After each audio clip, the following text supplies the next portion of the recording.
So yeah, it's looking beautiful, so rich and deep, as you can see. Hello dear health seekers, Inga from Health Origins here. So now at the end of August we are in blackberry and also elderberry season. So I'm going to show you how to make a delicious jam from both of these berries. Let's begin. So I've gathered some elderberries and some blackberries into my tub here. So the way you can take off the berries, there's two different versions. So you can either take a branch like that and get the berries off with the fork, which works really actually quite quickly and nicely. That's providing all your berries are ripe.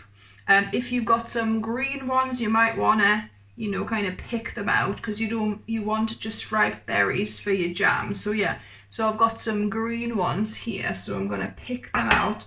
So I think that's the method I'm going to use for these berries. But another method you could use is to freeze all your elderberries in a type of bag, and then once they're frozen you can just shake the bag vigorously and all of the berries will actually come off the stems.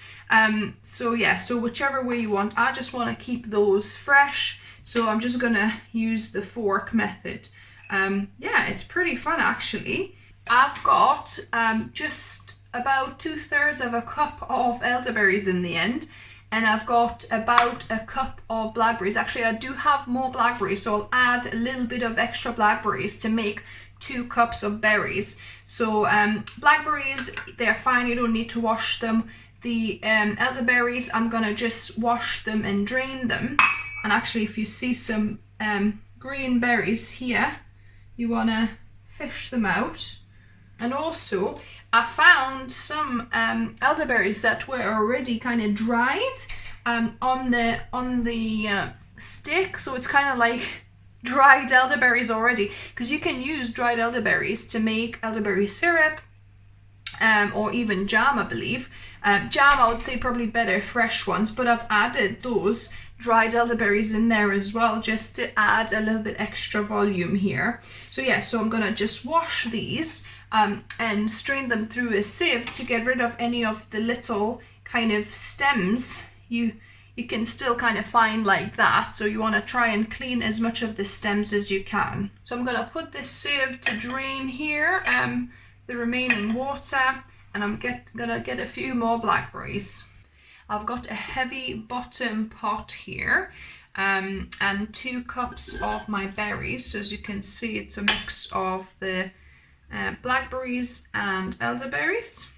Now, most jam recipes I saw, they use the same amount of berries to the same amount of sugar. So 2 cups of berries, 2 cups of sugar. I'm gonna go a bit less, so I'm gonna go 1.5 cups of sugar. So this is organic kind of golden sugar I'm adding, and I'm gonna put this on a medium-low heat so it slowly kind of heats up. So first of all, we want to kind of just warm it up and to get it to boiling. I'm just going to give it a bit of a mix. Additionally, I squeezed juice of half a lemon and I'm going to put the rind in with the berries. Make sure obviously it's organic and unwaxed rind.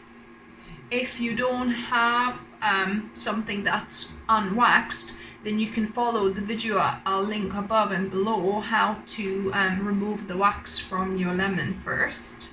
And I'm not pouring the lemon juice in right now. I'm gonna leave this till the very end once I switch off the burner, because you know you don't really wanna simmer this for too long. And while this is heating up, put a ceramic plate into the freezer for it to get really cold. As this is heating up, as you can see, the berries have started releasing liquid and the sugar is starting to melt. So we're not adding any water because there'll be enough juice from the actual berries. So the mixture came to the boil, as you can see. So now Just give it one last stir, and we're gonna actually stop mixing. I'm gonna put the lid on, and we're gonna simmer this for about 20 minutes. And actually scrap that, do not put the lid on because you'll end up with the mess I just had to clean up. It's kind of just overflown. So yeah, so keep it on low but without the lid on. Let it kind of just simmer because yeah, it'll just overflow if you have your lid on. So yeah, so let this simmer with the lid open for 20 minutes. The jam has been simmering for 15 minutes and it looks quite thick to me. So I'm gonna just have a quick test. So I took out the plate from the freezer, and I'm gonna just drop a little bit of the jam and put this in the freezer very quickly. So now what you can do, you can take a spoon and see how set the jam is. See, it's not very set yet. So yeah, so I think another 5 minutes definitely. It's been 20 minutes. This jam has simmered. Let's just try that same cold plate test again. So I'm gonna drop a bit.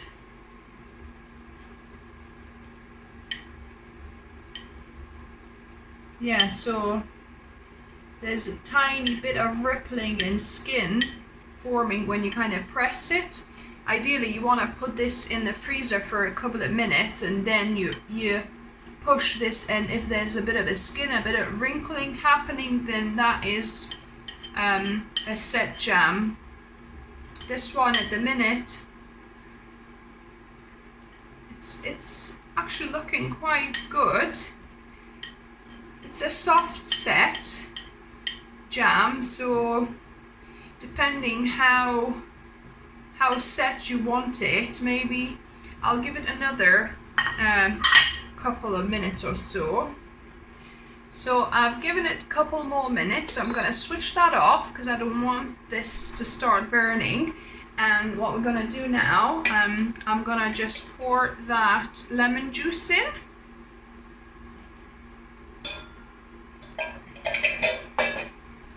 And gonna give this a mix,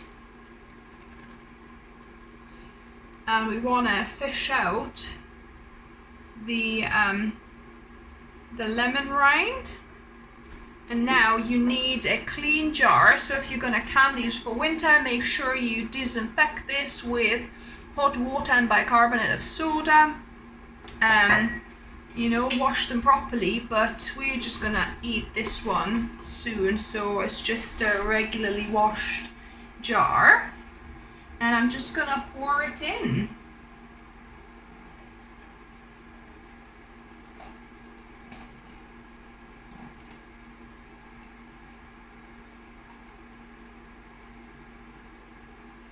There we go. So from 2 cups of berries, we got nearly 500 ml. It's probably about 350, 400 ml here. So I'm gonna just put a lid on this and let it fully cool down, and then we're gonna taste test it. The jam has fully set now. As you can see, I've kind of already had a little bit out of it. But yeah, it's set a bit harder than I was thinking, although it's really good to put on toast actually. It's quite a nice dry consistency, not too runny, so it actually works quite well for the toast. So I made some toast here. So yeah, it's looking beautiful, so rich and deep, as you can see. Lots of little pips, so you could easily, you know, sieve this jam through something like that, a sieve, you know, to get rid of all of the little pips so that you've got a smooth jam. You would obviously need to do this, you know, before putting this to set. Now on to the best bit, which is taste testing. So I'm gonna just take a little bit by itself, just with a spoon.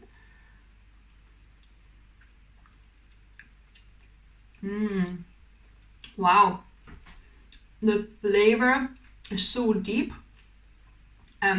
But one thing I need to mention, guys, this has got a lot of pips in this, because both blackberries have a lot of these little seeds in each segment, but also the elderberries too. So this is full of little seeds. Actually, I don't mind it. It's quite nice. It's got like a little bit of a chewy consistency, especially on the blackberries, because you can find some actually whole blackberries in there that you kind of can chew on. But I've spread some on my toast, and I'm going to have a bite with a piece of toast as well.